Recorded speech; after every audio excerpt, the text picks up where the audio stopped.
mempresentasikan generator bohlam sederhana. Adapun tujuan dari eksperimen kami hari ini ialah yakni dapat memahami konsep sederhana dari cara kerja generator atau genset dengan melihat perubahan energi mekanik menjadi energi listrik. Alat ini bisa kita jadikan sebagai alternatif ketika saat situasi pemadaman listrik yang sudah kita alami baru-baru ini, dan alat ini juga bisa kita jadikan sebagai alat peraga di sekolah pada pelajaran IPA materi induksi elektromagnetik.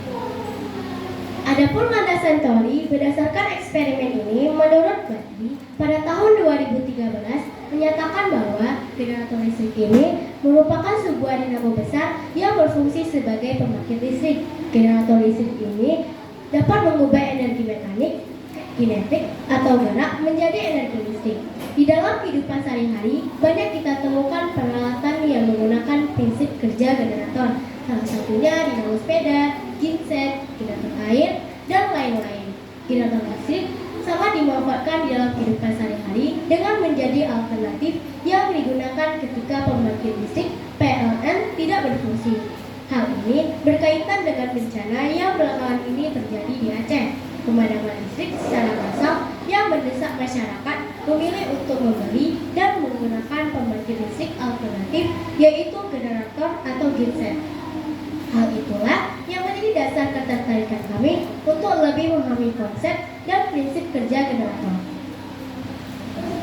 Menurut Asy'ari, tahun 2012 menyatakan bahwa generator bekerja berdasarkan prinsip kerja induksi elektromagnetik yang kemudian mengubah menjadi energi listrik. Prinsip dasar induksi elektromagnetik dikenal sebagai hukum Faraday yang menyatakan perubahan flux magnetik akan menghasilkan gaya gerak listrik di dalam suatu rangkaian yang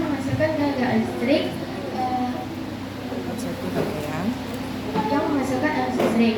Dari penjelasan teori dasar di atas, kaitan teori terhadap alat yang akan dirangkai, kami membuat alat yang lebih sederhana dengan memainkan fungsi kerja generator. Adanya alat peraga ini dapat dimanfaatkan sebagai media pembelajaran di sekolah.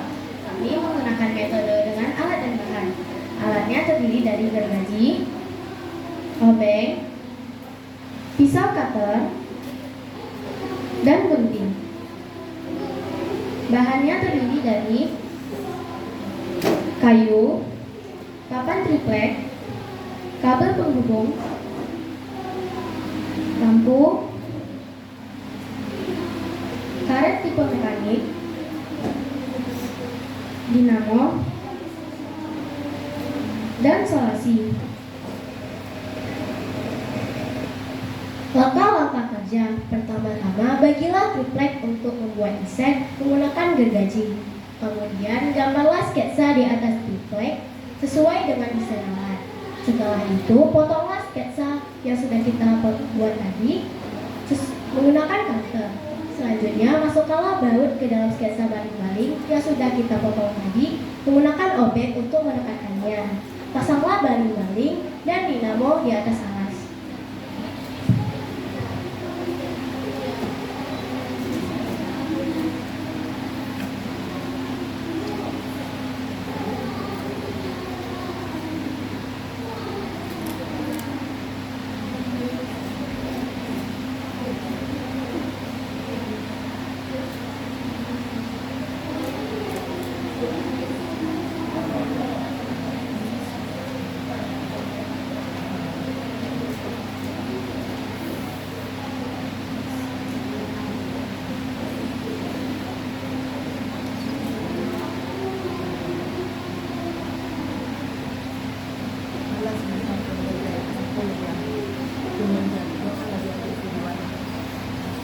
Dan hal yang sama juga dilakukan terhadap lampu yang dipasang di atas alas.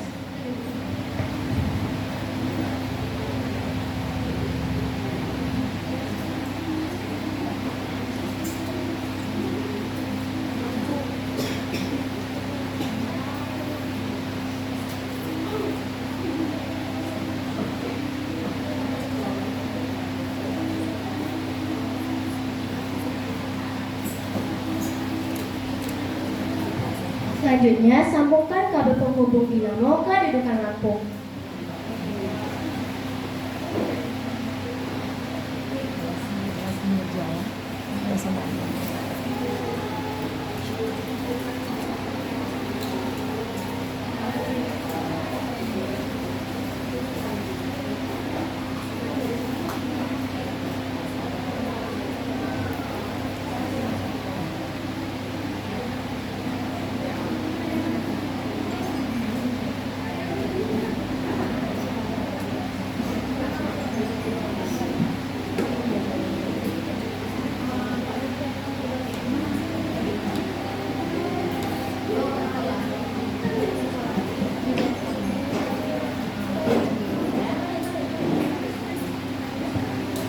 Setelah itu, pasanglah karet ke dinamo dan baling-baling.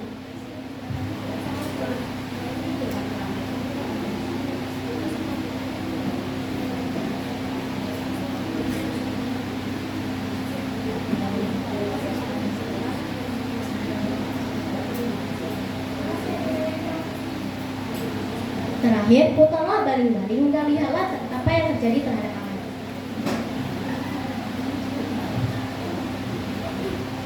Hasil dan pembahasan berdasarkan eksperimen yang telah kami lakukan ialah generator bohlam ini berkaitan dengan induksi elektromagnetik yang didasari oleh hukum Faraday yang menyatakan bahwa perubahan medan magnet di dalam kumparan dapat menghasilkan arus listrik. Berdasarkan eksperimen cara kerja alat generator bohlam ini memanfaatkan energi mekanik, yaitu energi kinetik atau gerak pada perputaran di baling-baling yang sudah didesain. Putaran yang diakibatkan baling-baling tersebut yang dihubungkan ke dinamo melalui karet mengakibatkan kumparan atau kawat yang berada dalam dinamo ikut berputar dan memotong garis-garis medan magnet yang berada di dalam kumparan tersebut secara terus-menerus. Karena perpotongan medan magnet yang berada di dalam kumparan mengakibatkan elektron bergerak melalui kumparan atau kawat sehingga memicu arus listrik. Arus tersebut disalurkan ke penghubung medan bohlam sehingga bohlam dapat berjalan. Cara kerja alat ini sangat berpengaruh terhadap perputaran pada baling-baling. Semakin cepat baling-baling berputar, maka akan semakin terang lampu yang menyala. Dan sebaliknya, jika baling-baling diputar dengan kecepatan yang lambat, maka bohlam akan semakin redup. Dan jika tidak ada pergerakan sama sekali pada baling-baling, maka bohlam tidak akan bisa menyala. Dengan demikian, generator bohlam sederhana ini dapat menerapkan ilustrasi prinsip kerja hukum Faraday yang dapat mengubah energi mekanik menghasilkan energi listrik melalui induksi elektromagnetik. Berdasarkan hasil dan pembahasan yang sudah dipaparkan oleh teman-teman saya, maka dapat disimpulkan bahwa generator bohlam ini merupakan suatu alat yang dapat mengubah energi mekanik menjadi energi listrik. Generator dikembangkan menjadi pembangkit listrik alternatif yang digunakan untuk menghasilkan listrik. Dan terakhir, generator bohlam sederhana ini dapat dipelajari di sekolah untuk mengetahui cara kerja genset atau generator. Demikian pemaparan dari tim kami. Selanjutnya kami serahkan kepada Dewan Juri.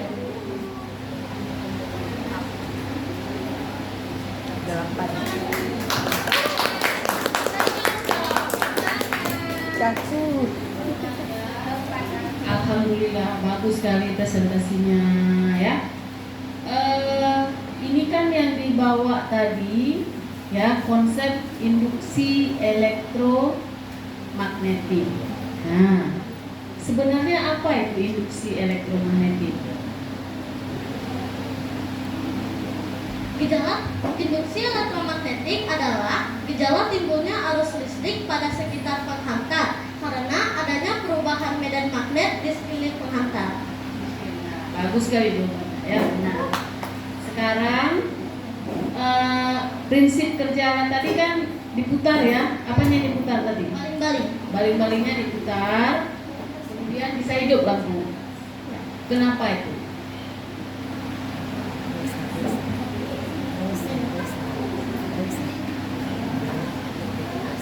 Jadi perputaran di baling-baling menghasilkan cahaya itu karena perputaran di baling-baling diiringi oleh perputaran di kawat. Dari perputaran di kawat itu menyenggol medan magnet. Medan magnet itu menghasilkan flux magnetik. Semakin cepat perputarannya, maka semakin banyak juga flux magnetik yang dihasilkan. Dari flux magnetik tersebut menghasilkan gaya gerak listrik atau GGL. Sama juga dengan flux magnetik itu. Dari gaya gerak listrik itu menghasilkan arus listrik yang dihubungkan melalui kabel penghubung, sehingga cahaya pada lampu dapat menyala. Ya, magnetnya di mana itu? Pada dinamo. Pada dinamo, ada di dalam situ ya, plus ya. Kumparan. Mana magnetnya? Dalam dinamo. Ini, di sini. Medan Ini dinamo ada di mana? di dalam kumparan. Beli dinamo yang sesuai dengan alat kami. Oh gitu, membeli dinamo yang sesuai dengan alat, Sesuai dengan kemudian ditanamkan di situ ya. Kemudian memutar ini bagaimana tadi caranya? Diputar aja dulu atau ada ada ininya ya. Dihubungkan dengan karet. Oke. Dihubungkan dengan karet, dia berputar. Kemudian putaran ini memutar dinamo enggak? Memutar kumparan. Coba diputar.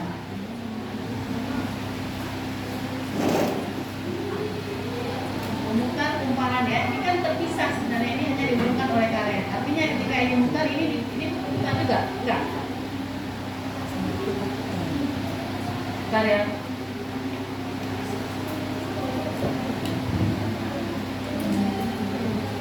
Ikut berputar juga. Sama.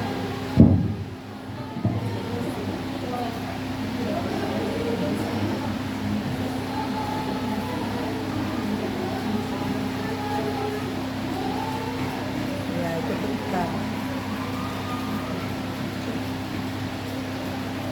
Maksud saya ini yang berputar lah ini. Iya, berputar. Berputar ya. Berputar. Oh, ya, oke. Maka putaran kedua yang kemudian memutar magnet di dalamnya. Ya. Kemudian magnet itu sebenarnya ubah apa ini? Tapi gitu. Jadi apa? Berubah medan magnetnya. Ya. Berubah medan magnetnya sehingga perubahan medan magnet bisa menghasilkan arus. Hukum apa itu? Hukum apa di situ? Hukum apa? Faraday ya. Jadi perubahan medan listrik, perubahan medan magnet menghasilkan arus listrik. Jadi kalau nggak berubah dia nggak akan menghasilkan arus listrik. Persoalan energi adalah kita pakai apa untuk merubah medan magnet itu?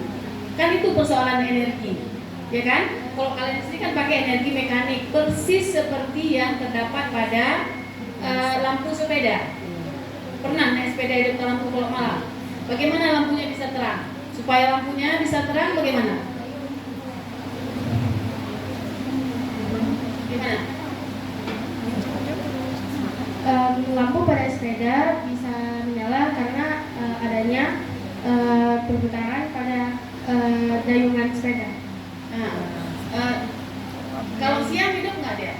Hidup, Hidup juga. ya, Hidup karena juga. adanya perputaran. Nah, bisa kadang-kadang terang sekali, bisa agak redup, bisa nggak gitu? Bisa. Kenapa bisa terang? Kenapa bisa agak redup? Karena tergantung pada perputarannya.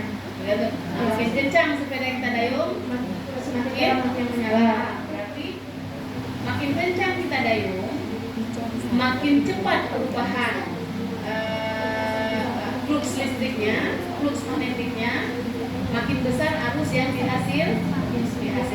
Nah, itu adalah prinsip pembangkit listrik. Boleh tenaga apa saja, tenaga air, tenaga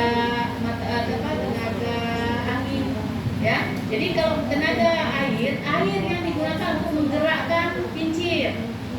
Tenaga angin yang digunakan untuk menggerak kincir. Tapi di dalamnya sama semua prinsipnya. Ada magnet yang harus digerakkan. Atau kalau bukan magnet yang digerakkan, boleh kumparan yang bergerak. Kumparan yang bergerak tetap menghasilkan perubahan medan magnet. Demikian pemaparan kami. Mohon maaf jika ada kesalahan dari kami. Assalamualaikum.